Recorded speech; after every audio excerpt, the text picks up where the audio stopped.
Liberal leader Mark Carney won't fire staff behind a secret scheme to brand conservatives as election deniers. He's apologized and quietly reassigned them instead. Preston Manning has asked Canada's Ethics Commissioner to review Mark Carney's campaign promises, calling them, quote, unethical bribes tied to CBC funding boosts and taxpayer rebates before the election. 33 top Canadian business leaders have thrown their support behind Pierre Poilievre, backing his economic plan in a joint letter under the banner of Friends of Free Enterprise Canada. Hello, Canada. It's Tuesday, April 15th, and this is the True North Daily Brief. I'm Cosmin, Dzsurdzsa. And I'm Clayton, DeMaine. We've got you covered with all the news you need to know. Let's discuss the top stories of the day and the True North exclusives you won't hear anywhere else. Liberal leader Mark Carney indicated he won't be firing campaign staff responsible for a covert operation to plant campaign buttons meant to portray the Conservatives as election deniers at a recent conference in Ottawa. Instead, Carney has apologized for the incident and said he has shuffled the responsible individuals into different roles. Carney was asked by a reporter how much such a trick might, quote, undermine the trust in the way that the Liberals operate, and what he's done since to reprimand his staff. The incident took place at the Canada Strong and Free Network conference at the West Inn Hotel in Ottawa last week. Members of the Liberal War Room, so the Central Campaign, distributed Stop the Steal buttons at a Conservative event. Given the anti-democratic implications of this phrase, how much does this event undermine the trust in the way that the Liberals operate, and what have you done in response to these revelations? Thanks for the question. Look, this is totally unacceptable, to be absolutely clear. And I, on behalf of my campaign, I was unaware of this behavior, but on behalf of my campaign, I apologize for it unreservedly. Okay. I've made it absolutely clear to my campaign that this behavior or anything approximating it or in that spirit is unacceptable, cannot happen again. Carney went on to say that he's made it, quote, clear to his campaign that such behavior was unacceptable and cannot happen again. Carney then indicated that staffers involved had been, quote, reassigned. The plot was first reported by CBC News. 2 Liberal Party staffers planted campaign buttons designed to echo controversial slogans by U.S. President Donald Trump at a Conservative rally to tarnish the party's image by linking it to MAGA-style politics. Several attendees noticed the buttons appearing during the event, which said things like, quote, stop the steal, a reference to Trump's claims that the 2020 U.S. presidential election was stolen from him by the Democrats. Another button read, quote, lock Justin up, referencing a popular Trump campaign chant, lock her up, from the 2016 election about former Democrat presidential candidate Hillary Clinton. In comments given to the CBC conference, spokesperson Alex Spence called the scandal, quote, unfortunate, but said it wasn't surprising that the Liberals would seek to misrepresent the views of attendees of the conference.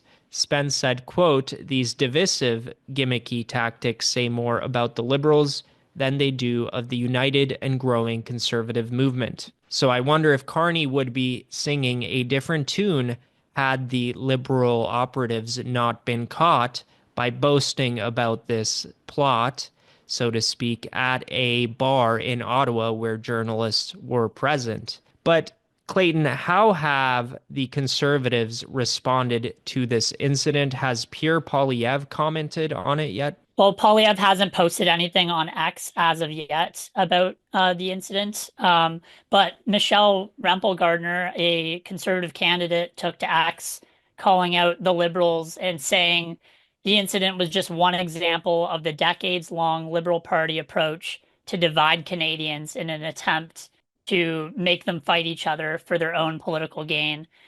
She also noted that the Liberal staffers were so cocky about their deceitful tactics that they bragged about it in a bar within earshot of a CBC journalist. I believe that they knew the journalist was there and everything, if you read the article there.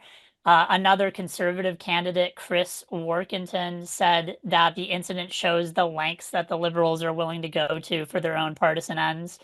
And he noted that the blame can't be laid solely on those two Liberal staffers that Carney decided to move to another department rather than fire, because the distribution of the buttons also would have involved planning, designing, and manufacturing the false flag buttons. Dan Mazur, another conservative candidate, called the incident a calculated smear campaign, and that the incident showed the hypocrisy of the Liberal Party, who often lecture Canadians about the dangers of disinformation. He also called on Carney to apologize and denounce his team for, quote, importing American-style politics into Canada. And I would assume those were just the ones I found, but I'm sure the Conservatives will continue to seize on this.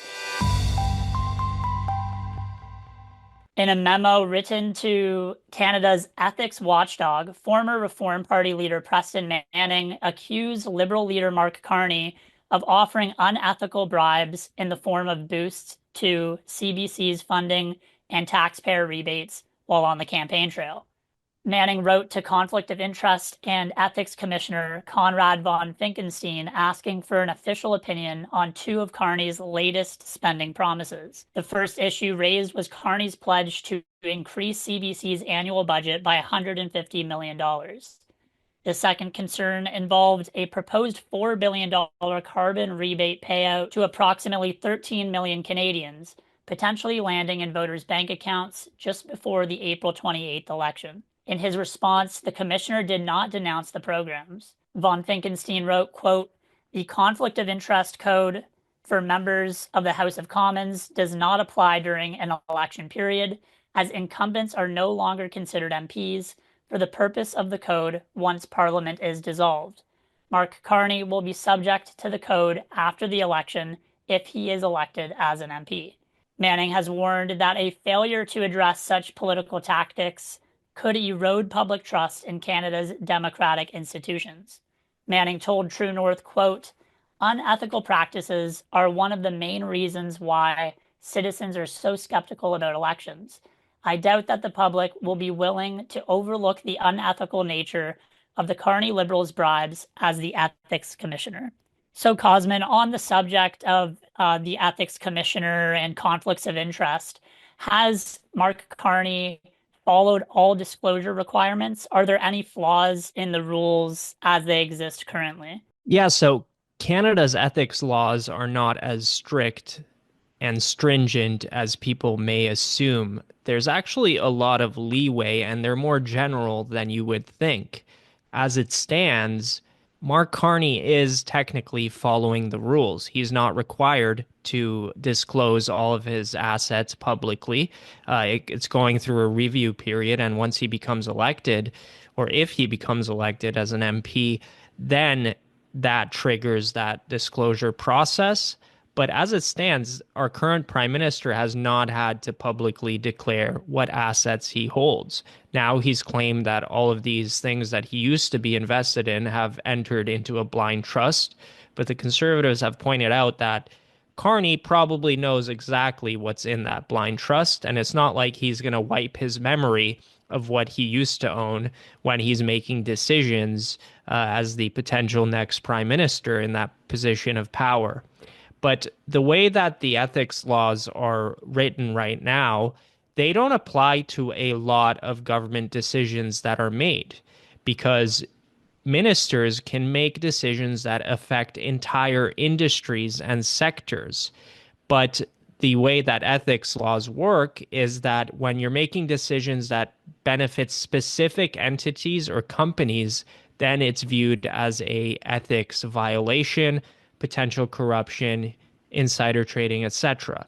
But when you're making decisions that affect an entire sector, it's so general that you're not really able to pinpoint and call out an ethics violation with the way that the law is currently written. Additionally, Canada doesn't have any mandatory pre-office tax disclosures, so anybody running for public office does, like I said earlier, does not actually have to disclose that as a candidate. They only have to disclose it when they've taken up the office and undergo that month-long or longer period of discussing with the ethics commissioner, disclosing your assets, And then eventually that gets made public. But even when it is made public in Canada, it's not a very detailed list of exactly where our elected officials are, what companies they're invested in, etc. It's sort of a summarized little blurb that's posted online or accessible by the public. Whereas in the United States, for example, it's a very detailed list of exactly what these elected officials are invested in and what investment decisions they've made while they're holding that public office. Canada's business leaders have united behind Conservative leader Pierre Poilievre's economic agenda. 33 current and former executives of some of Canada's largest companies under the banner Friends of Free Enterprise Canada have signed a joint letter outlining some of Canada's economic challenges and expressing their support for Poilievre as the next prime minister. The letter laments stagnant productivity and slow economic growth, urging political leaders to embrace a free enterprise agenda. It also outlines 5 key priorities for the next Canadian government: supporting free enterprise, eliminating regulatory barriers, restoring fiscal discipline, reforming the tax system, and developing Canada's natural resources. Specifically, the signatories urge the government to reduce red tape and outdated regulations, control government spending, lower taxes to boost competitiveness and attract talent, and develop Canadian oil and gas. The business leaders wrote, quote, "Canada's challenges are real, but so is our potential. We have spent our careers investing in this country because we believe in it." The letter concludes with a call for Canadians to support Poilievre and his party, endorsing his plan to restore Canadian prosperity in light of U.S. President Donald Trump's recent measures to impose tariffs on Canadian goods. The letter reads, quote, "That is why we are supporting Pierre Poilievre and the Conservative Party of Canada. They have a clear plan to address these issues and to get Canada back on track. It's because of President Trump's threats that Pierre's plan makes so much sense." Notable signatories include Fairfax Financial's CEO and COO Prem Watsa and Peter Clark, Colliers Canada CEO Jay Hennick, former Scotiabank CEO Brian J. Porter, Sleep Country Canada CEO Stuart Schaefer, Mattamy Homes CEO Peter Gilligan, and more. This is quite the endorsement for Pierre Poilievre when he's running against a candidate, Mark Carney, who touts his own economic expertise, being this sort of finance guy who has overseen economies, etc., as the governor of multiple world banks. But here we have Pierre Poilievre receiving the endorsement of some of Canada's largest and most successful businesses, and we don't see the same from Carney. Now, we know that Poilievre has this support of business leaders now, but have any workers' groups or unions endorsed the Conservative leader, Clayton? Absolutely, yeah. So right at the early onset of the election, the International Brotherhood of Boilermakers who endorsed Poilievre. The Boilermakers Union said that Poilievre gets it. The group praised Poilievre's proposals to achieve a cleaner environment by cutting taxes for low-emitting companies rather than the liberal approach of quote, dismantling energy sectors, raising taxes, importing energy from other nations, and shipping Canadian jobs abroad. They also promoted Poilievre's boots, not suits policy, which plans to train and add 350,000 Canadian workers to job sites over 5 years. United Association Local 67 endorsed him as well. Local 67 is a union of welders, steam fitters, and plumbers. That union announced its support for the Conservative platform during one of Poilievre's rallies in Hamilton, Ontario. The business manager of the union, Nathan Bergrand, said that Poilievre's plan to lower inflation by cutting government spending deficits, his commitment to making housing more affordable, and the certainty that his policies would bring to job security were all policies that align with the needs of the union members. And not quite a blue-collar group, but the 3 Ontario police unions, Peel, Durham, and Sault Ste. Marie police associations, have also thrown their hats in with Poilievre. They said his tough on crime approach, his commitment to ensuring violent repeat offenders stay behind bars rather than being released to reoffend repeatedly, and his commitment to ensuring police are well equipped to serve their communities were all policies that would ensure the safety and the efficacy of the work that police union members do. They also liked his plan to go after illegal gun smugglers by imposing life sentences for serial offenders rather than using police to enforce new gun laws against legal firearm owners. And although not an official group, like you asked, but it seems like Poilievre enjoys a lot of support from blue-collar workers. You see this at his rallies. When I was at the Canada First rally in Oshawa, there were loud calls from the audience when Poilievre asked if anyone worked in the trades. Some of them even were still wearing their work clothes. Also in Hamilton, for one of Poilievre's conferences, some of the blue-collar workers who were standing behind him were very happy to see Poilievre and to support him, and several of them even had Poilievre stickers on their work helmets. And I know that it's just anecdotal, but we've seen videos online showing a similar story of just regular blue-collar workers who appeared genuinely excited to see and support the Conservatives in this election. That's it for today, folks. Thanks for tuning in. You can stay on top of new episodes every weekday by subscribing to the Daily Brief on iTunes and Spotify. Also, while you're at it, make sure to hit us with a 5-star rating and please leave a review.